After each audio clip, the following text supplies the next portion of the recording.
We are going reception party by bus.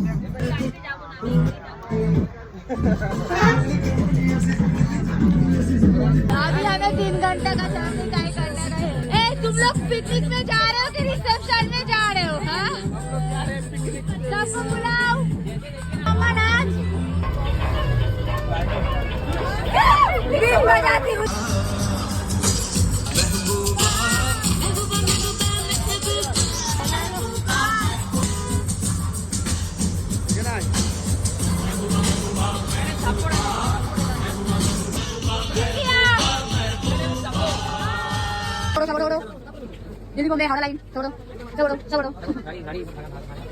ऐसे फुलझुरी बन के रिटर्न आई है, काम वाली बन के।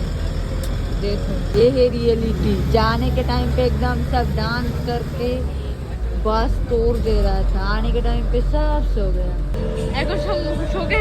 शोक लेगेছে আমাদের লাগেনি।